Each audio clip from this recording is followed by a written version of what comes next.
Mr. Speaker, our government intervention in the economy, the private affairs of citizens, and the internal affairs of foreign countries leads to uncertainty and many unintended consequences. Here are some of the consequences about which we should be concerned. I predict U.S. taxpayers will pay to rebuild Palestine, both the West Bank and the Gaza, as well as Afghanistan. U.S. taxpayers paid to bomb these areas, so we will be expected to rebuild them. Peace of sorts will come to the Middle East, but will be short-lived.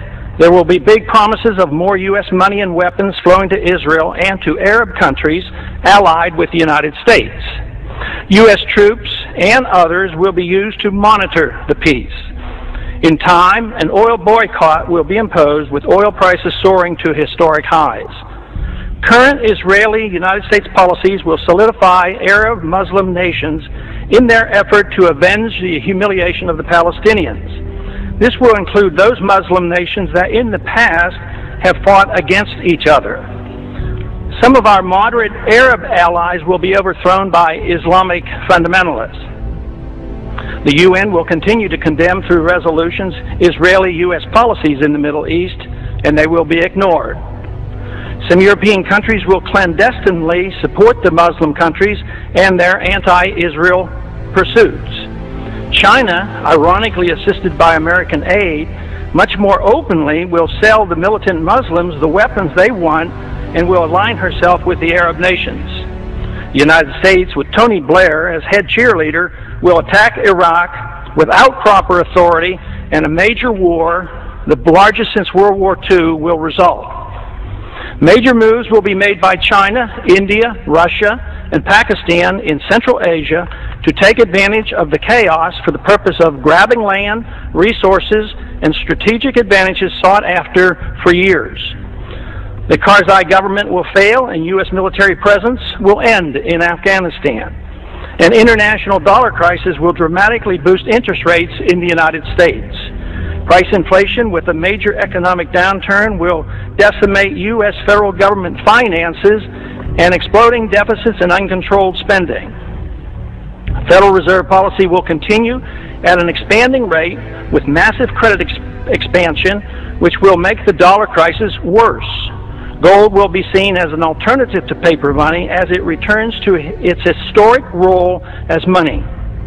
Erosion of civil liberties here at home will continue as our government responds to political fear in dealing with the terrorist threat by making generous use of the powers obtained with the Patriot Act. Many American military personnel and civilians will be killed in the coming conflict.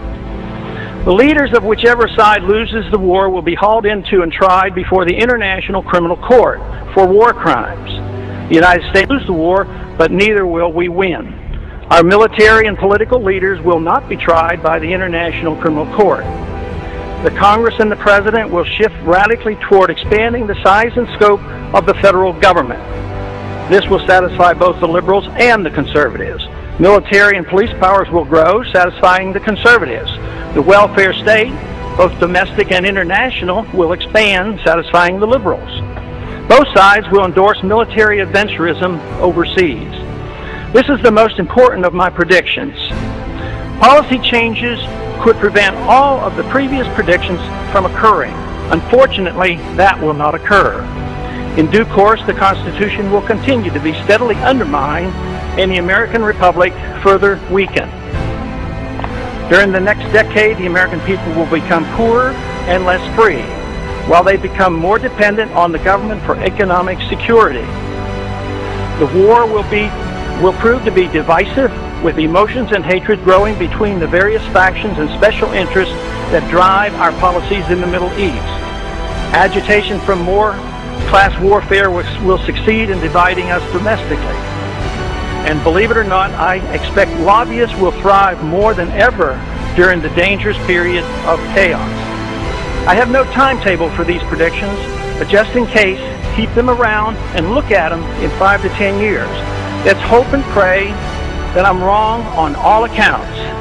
If so, I will be very pleased.